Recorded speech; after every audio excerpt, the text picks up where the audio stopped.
പറ്റില്ല വയസ്സ് നമ്മൾ 2-3 ദിവസം മുന്നേ നമ്മൾ ടോമിച്ചനെ ഹോസ്പിറ്റലിലേക്ക് കൊണ്ടുപോകണ ആ വീഡിയോയില് അതിൽ നമ്മൾ മലപ്പുറം ജില്ലേനെ പറ്റി ഒരു കാര്യം പറഞ്ഞിരുന്നു. അവിടുത്തെ ആൾക്കാർ ഭയങ്കര അപകടകാരികളാണ്, മിണ്ടാപ്രാണികളോട് വളരെ ക്രൂരത നിറഞ്ഞിട്ടുള്ള ആൾക്കാരാണെന്ന് പറഞ്ഞിട്ട് അതിന്റെ താഴെ ഒരു കമന്റുകൾ വന്നായിരുന്നു. ഞാൻ മലപ്പുറം ജില്ലക്കാരാണ്, നമ്മൾ ഒരിക്കലും അങ്ങനെയല്ല, നിങ്ങൾ തെറ്റായ ധാരണയിലൂടെയാണ് ആൾക്കാർക്ക് പറഞ്ഞു കൊടുക്കണേ, ഞങ്ങൾ അങ്ങനത്തെ ആൾക്കാരല്ല എന്നൊക്കെ പറഞ്ഞിട്ട് ഞാൻ എല്ലാവരെയും അടിച്ച് ആക്ഷേപിച്ചിട്ടില്ല ആ വീഡിയോയിൽ.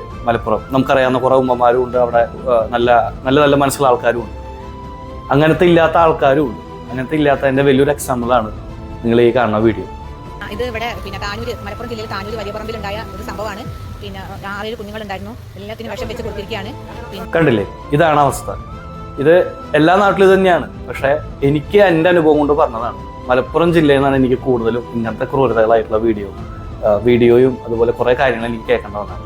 ഞാൻ ഒരാളെ ഒരു ജില്ലക്കാരെയും അല്ലെങ്കിൽ ഒരു ജില്ലേനെയും അടച്ചാക്ഷേപിക്കുന്നതല്ല, എനിക്ക് എൻ്റെ അനുഭവം ഞാൻ പറഞ്ഞതാണ് കേട്ടോ.